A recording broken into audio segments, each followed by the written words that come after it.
Hello friends, आज हम बात करने वाले हैं जिस पेशेंट में ज़्यादा कोलेस्ट्रॉल होता है वो पेशेंट में क्या आँखों के ऊपर डैमेज होता है। तो पहले तो जो पेशेंट में कोलेस्ट्रॉल ज़्यादा होता है वो पेशेंट में हार्ट रिस्क तो बढ़ती है, बट उसके अलावा आँख भी डैमेज होने के चांसेस बढ़ते हैं। जिसमें से आपको अगर कोलेस्ट्रॉल ज़्यादा है तो आपके कॉर्निया के कॉर्नर में एक रिंग तैयार होती है जिसको कहते हैं आर्कस सिग्नलिस।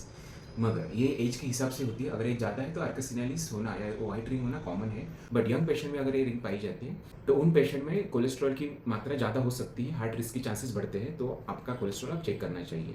Second thing, सेंटेलेस्मा। सेंटेलेस्मा मतलब एक फैट डिपोजिशन होता है जो लीड स्किन जो रहती है अपर लीड एंड लोअर लीड, तो वहाँ पे एक बैगी लीड डिपोजिशन पाया जाता है जिसको कहते हैं कि जेंटेलेस्मा। तो वो तो कुछ इतना असर नहीं करता, विजन में आपको तकलीफ नहीं देता, बट उसके कारण अगर कॉस्मेटिकली आपको खराब लग रहा है तो वो निकाल सकते हैं हम। इसके अलावा जो आंखों की नस रहती है जिससे ब्लड सप्लाई होता है उसको हम सेंट्रल रेटिनल आर्टरी कहते हैं। अगर वो भी ब्लॉकेज होती है तो पूरा आंखों का विजन जा सकता है।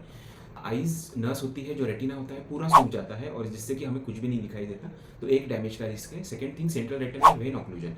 जो इम्प्योर ब्लड कैरी करता है वो वेन रहती है, वो भी ब्लॉकेज हो सकती है जिसके कारण रेटिना में सूजन आ सकती है, आंखों के अंदर ब्लीडिंग भी हो सकता है। तो ये सारी चीज़ें होती है जिससे भी आई विजन कम हो जाती है।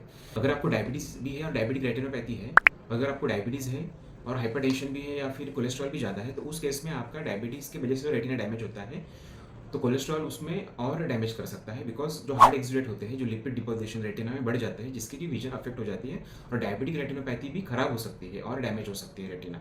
अगर आपको भी कोलेस्ट्रॉल की समस्या है या फिर बीपी भी ज़्यादा है आपका और डायबिटीज़ भी ज़्यादा है आपका, तो आपको भी आपकी आइज़ का टेस्ट कर लेना चाहिए। धन्यवाद।